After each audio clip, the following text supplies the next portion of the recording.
Handa raw i-turn over ni Senator Antonio Trillanes IV si Edgar Matobato sa PNP oras na matanggap nila ang arrest warrant para sa testigo. Naglabas na kasi ng warrant of arrest ang korte sa Davao City matapos hindi makadalo sa arraignment si Matobato para sa kaso niyang illegal possession of firearms.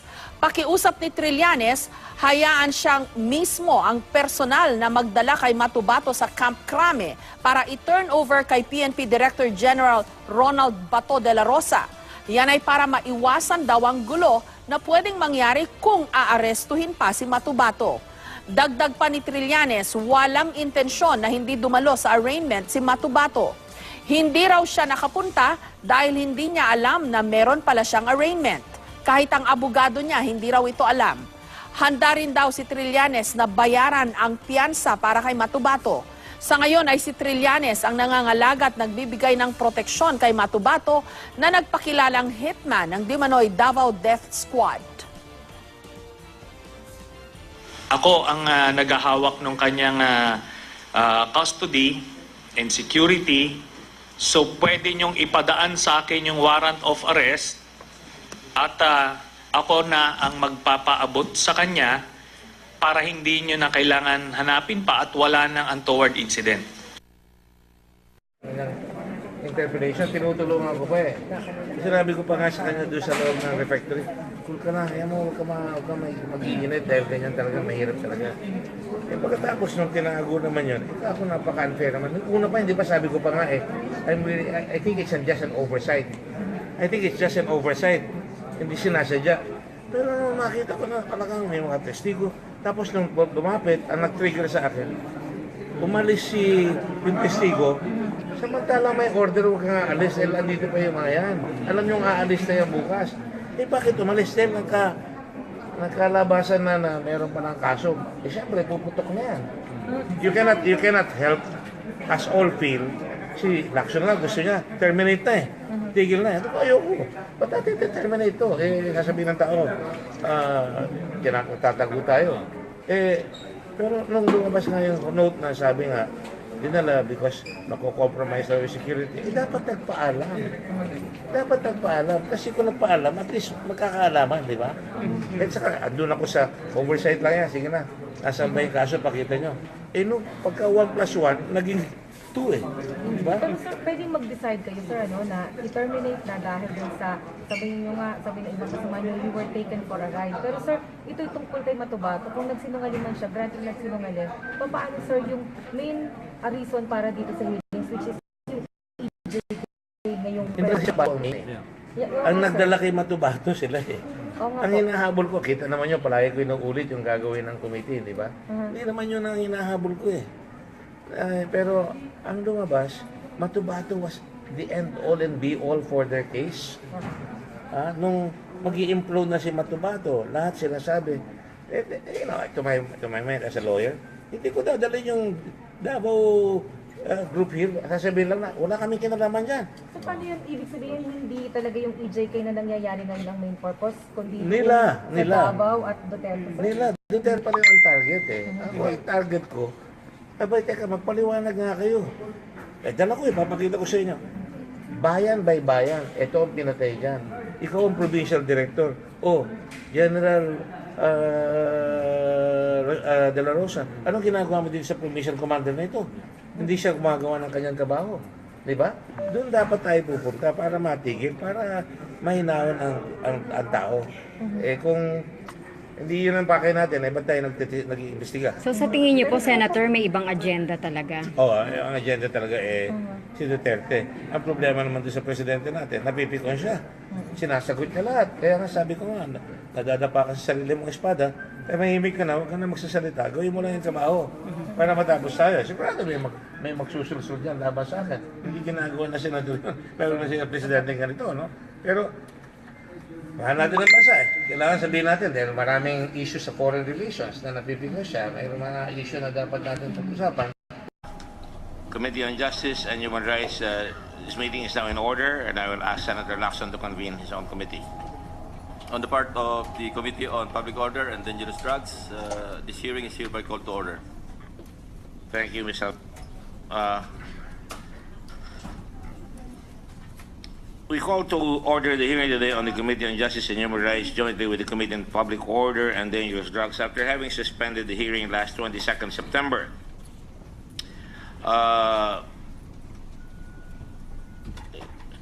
This is a continuation of the resolutions and the privileged speeches made by several senators. There's a Senate Resolution number 9 by Senator Delima concerning the recent and rampant killings, extrajudicial killings, and summary executions, and to strengthen accountability of law enforcers.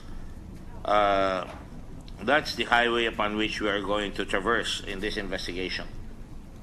At the same time, we have Senate Resolution number 151 by Senator Antonio Trillanes III on the alleged extrajudicial or summary killings purportedly committed by the Davao Death Squad, and in order to have the protection of people's basic human rights, and also in pursuance of the campaign against terrorism, drugs, and street crimes. Oh, the fourth. I'm sorry. You mean there are 4 of you? I stand corrected. Let the minutes reflect that Senator Antonio Trillanes is the 4th among several Antonio Trillaneses.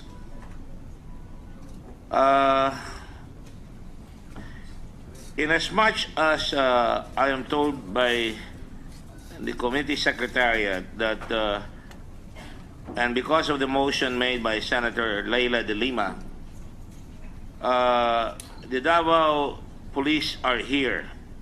And these are the people that have been mentioned in various occasions by different sources, including the senators and including one witness here.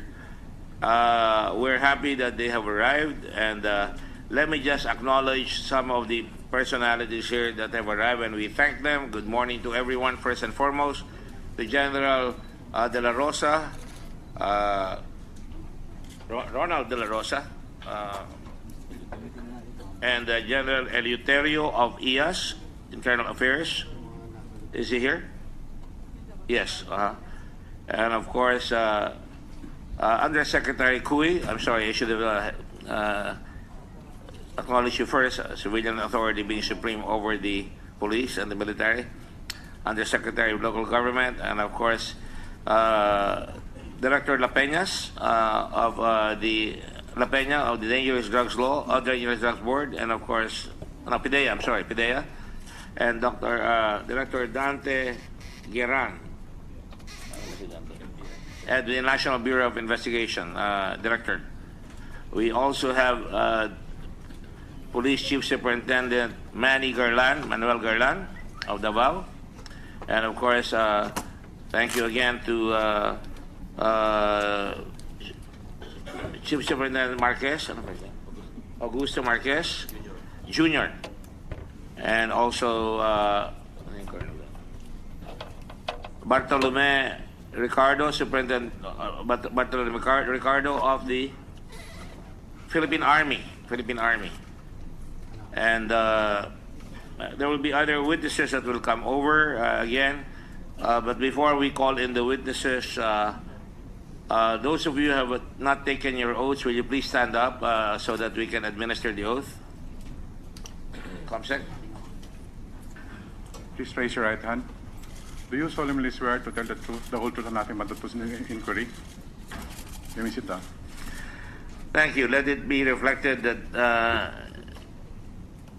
Colonel Bacardo and Police Chief Superintendent Manuel Garlan have taken their oaths of office. Not their oaths of office, but their oath here.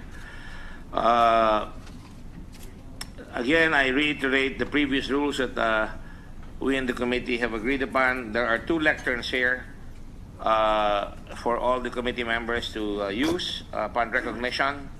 The chair will give wide latitude to the questions given. You have 10 minutes to ask your questions, but the answers, we will give more than 10 minutes. It will not be counted. The answers will not be counted on your time, so that there is wide latitude. Again, I reiterate that if there is need for reiteration or to emphasize or to tell the whole story, the senator will be given and I'm sure you have given me wide latitude previously to continue the questions. Let me just do this properly so everybody's on the same page. Having said all that, we want to make sure that the committee respect, and I know that all the senators will act with dignity and with candor and with the utmost discipline so that we can make a very good account of the Senate investigation. The Senate is a very respected body. I don't think I have to bang the gavel and call anybody to order. If there is any disorder, I will bang the gavel so that we can suspend and we can deliberate in private so we can handle it correctly as we do it in the Senate. Should be no sign of emotion or any sign or indication of parliamentary misconduct. Having said that, Mr. President, I would like to call on, I think I saw the chairman, Senator Delima raise her hand. Senator Delima, you're recognized. Thank you, Mr. Chair. Good morning to everyone. Just a brief manifestation for the record for the sake of accuracy, because it was mentioned earlier by the good chair that I was the one, this representation was the one who moved for the issuance of an invitation and or subpoena to the members or the alleged members of the Davao Death Squad, as mentioned by the witness. Based on the transcripts of the September 15, 2016 hearing, which was the first hearing attended by Mr. Edgar Matobato, it was in fact Senator Trillanes who moved for the issuance of an invitation or subpoena. May I just quote, "At any rate, I would first move that we subpoena Vice Mayor Paulo Duterte and all the members of the Davao Death Squad as mentioned by our witness, especially those belonging to the Philippine National Police and the NBI."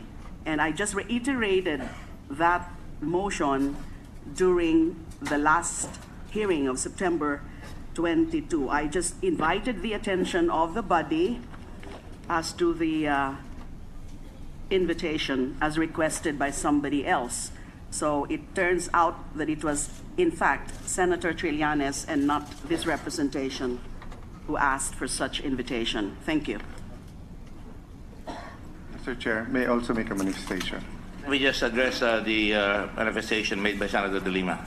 I think I was very clear that all these witnesses were invited by virtue of the privileged speeches as well, which contain your motions. So I think I will stand by my previous remarks. I also want to make sure that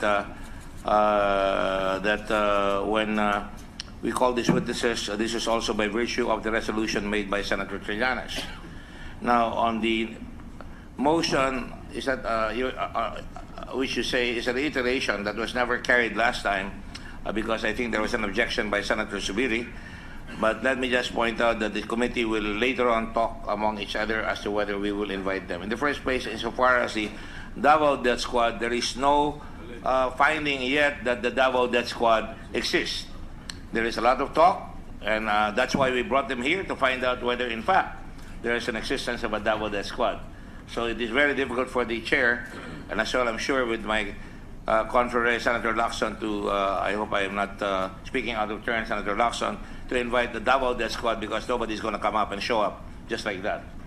It's not been publicly incorporated in the Securities and Exchange Commission, and there's no effort on the part of anybody to say I'm a member of the Davao Death Squad, and therefore I cannot accede to that second motion unless there is testimony to prove the existence of the Davao Death Squad or admission by any of the witnesses here that such a squad exists and that the following people are members of the Davao Death Squad. Of course, all these statements would have to stand the scrutiny of investigation by the senators before we act. We act with judiciousness here and consideration for the rights of everybody, and we act in the interest of truth. So having said that, I now recognize Senator Cayetano. Go ahead, Senator Cayetano. Thank you, Mr. Chairman, at magandang umaga po sa atin lahat.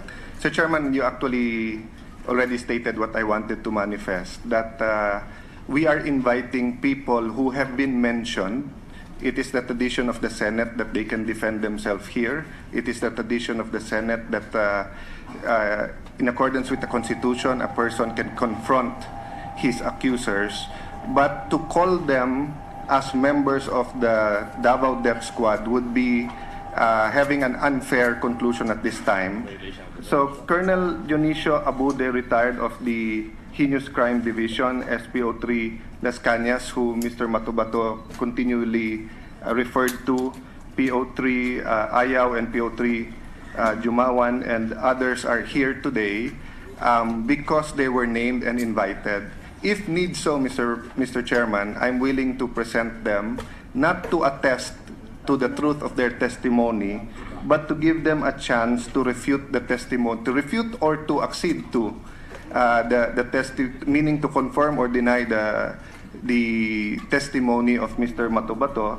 And lastly, Mr. President, as I have mentioned at the start of the hearing, the Duterte administration campaign against drug is not a campaign to kill people indiscriminately, not to get rid of criminals extrajudicially, but is a campaign to save the nation and save the generations from drugs. And these policemen will be able to testify how it was done in Davao. Thank you, Mr. Chair. Thank you. Mr. Chairman. Yes, Senator Lacson. Would it be proper and correct to refer to them as members of the Heinous Crime Division? And I'd like to address that to Senator Cayetano or to Chief Superintendent Gerlan, who's the Director of Police Regional Office 11. Would it be the correct and proper nomenclature, if I may say so? Your Honor, they are not all members of the Heinous Crimes Division, so we can refer them maybe as former members of Police Regional Office 11 in general. Thank you. You say former members. That means to say that they have either retired or have been reassigned to other duties Yes, Your Honor. outside Sir. of Davao City. If I may give an accounting of the 23 invited, 22 are actually named because one has a double entry. Out of the 22, 12 are still in the active service, and 10 of these are still with the Police Regional Office 11. One is with the PSPG, and one is with the Aviation Security Group, and 10 have already retired, Your Honor. So, in effect, how many are going to be presented here today? We have 16 present, including 4 of the retired personnel, sir. So 4 have retired, and of the 12, they are still in Davao or have been reassigned elsewhere? 10 out of the 12 still in the active service are in Davao, but they are present today, sir. Thank you. All right, so that is very clear. These are policemen that have been assigned in various occasions, either in the Heinous Crimes Division or in other positions, and some of them have retired and some of them are still on duty, not necessarily with the Heinous Crimes Division.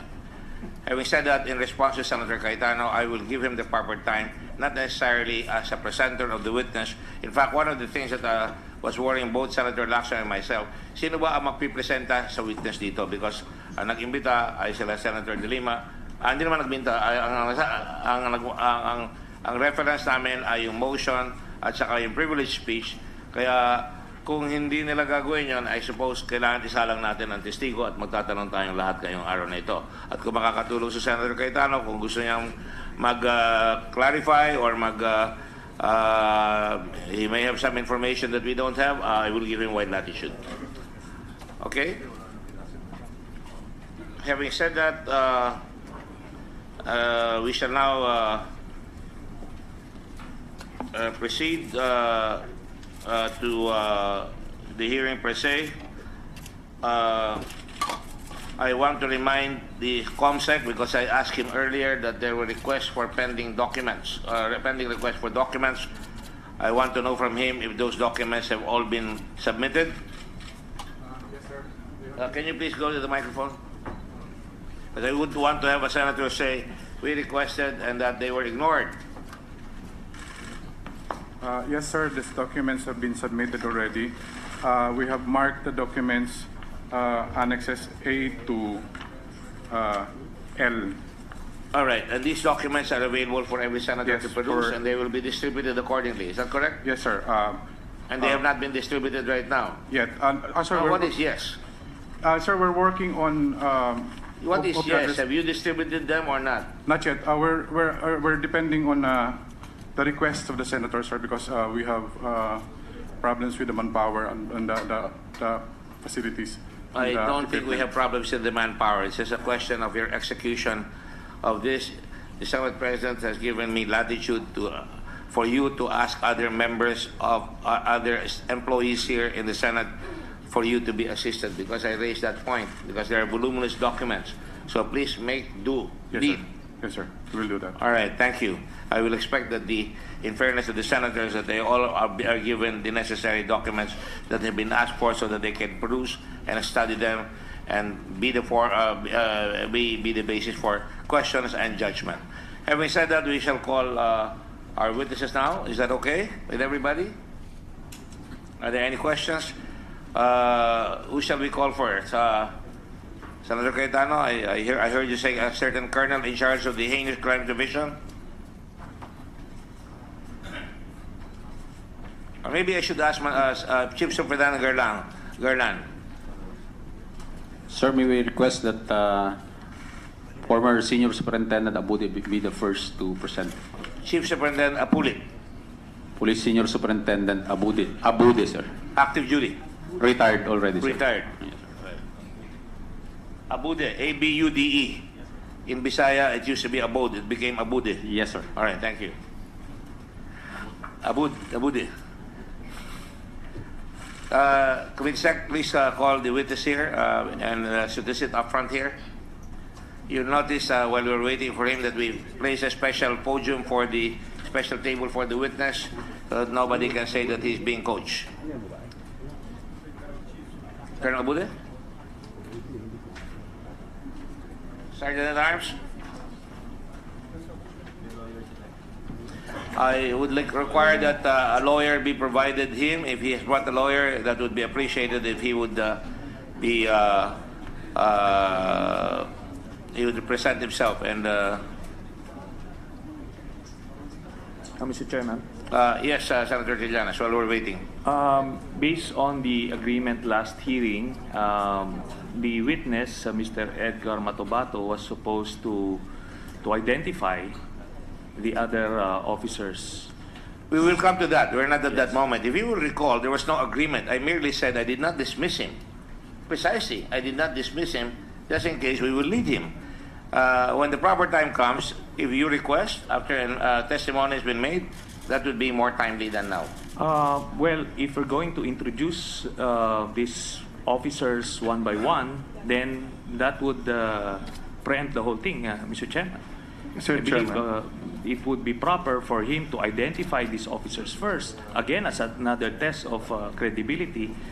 Then we can make them present whatever they want Mr. to Chairman, present. I may help. Yes, go ahead. Mr. Chairman, before the hearing started, I asked if they have a lawyer, and I asked the lawyer about certain stipulations, and he said they're willing to stipulate that they know Mr. Matobato, and Mr. Matobato knows them. So that will do away with the identification, because they're willing to admit that. But I'd rather they say it themselves once they get there. The request is just that they be given the opportunity to testify freely before they're confronted, just because there were 3 previous hearings wherein their names was continuously battered, Mr. Chairman. Thank you, Mr. Senator Cayetano. You will recall that both the chairman of these committees talked about an executive session so that they can have a lineup. In fact, I asked Senator Lacson, and he graciously accepted at that time that the witness be there at the lineup.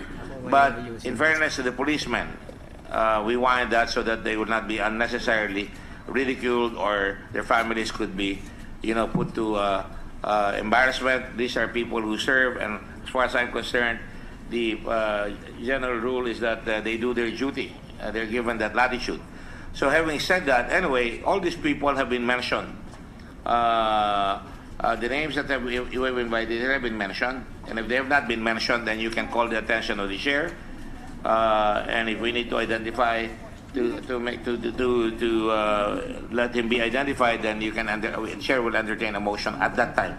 Okay. Well, Mr. Chairman, anyway, the suggestion came from the chair, and I was just reminding. Yes, but if now Senator Cayetano is saying that yung mga na-identify ni Mr. Matobato na mga PNP officers ay umaamin na kilala nila si Mr. Matobato, and that would do away with the identification process, and I would be satisfied by that. Pero sinasabi ko lang, Mr. Chairman, na when this idea was proposed, it was supposed to be a test of the credibility of Mr. Matobato. Ngayon, kung inaamin na ng mga police mismo, we should be fair enough to say na nagsasabi ng totoo si Mr. Matobato, Mr. Chairman. Please do not put the cart before the horse. Well, no, at least as far as the identification the chair of would like to request Senator Trillanes not to make conclusions because that's why we have an investigation here. But there is a stipulation, Mr. Chairman, at least as far as the identification of the officers are In concerned. point of law, when a stipulation is made, that is to save time. Yes. It is not supposed to prove the case. No. I was not talking about the case, Mr. Chairman. I was talking about the identification. Kasi sinasabi yon na papuntahin natin yung mga police para ma-identify as a test of credibility. Well, Ngayon kung inaamin na, then we should also be man enough to say that as far as that is concerned, then nagsasabi ng totoo si Mr. Matobato. I will cut this conversation right away. There is no need for it. The proper time to ask the witness is that, are you the same person referred to by Mr. Matobato? And I will suggest that you ask that question and I will give you that right to do so. Pag humarap yung testigo dyan, tanay mo, ikaw ba yung sinasabi ni Matobato?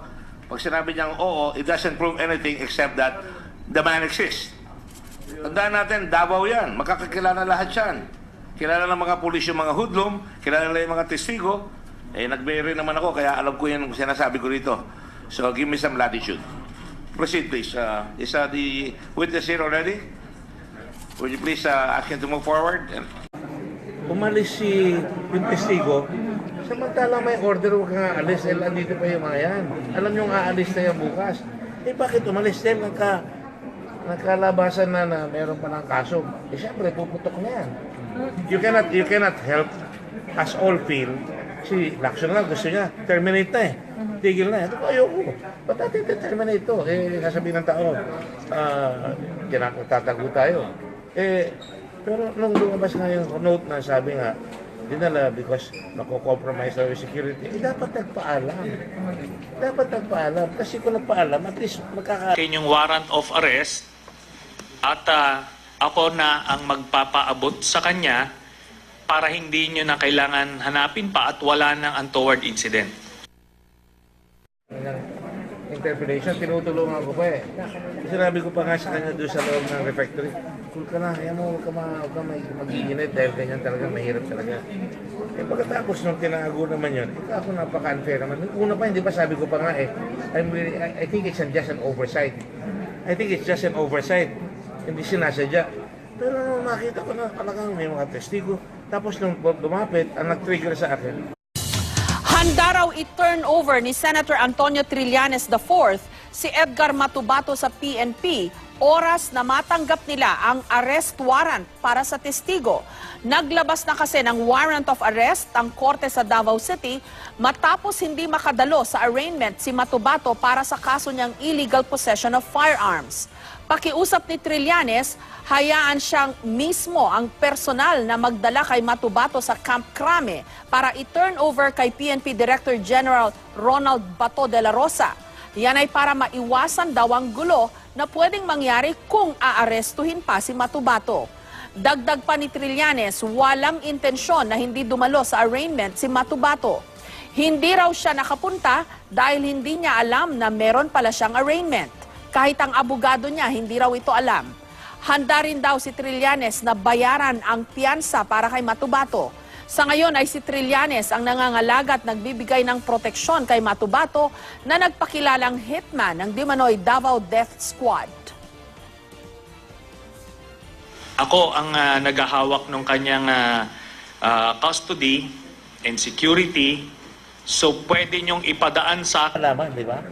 At saka, andun ako sa oversight lang yan. Sige na, nasaan ba yung kaso? Pakita nyo. Nung pagka 1+1, naging 2 eh.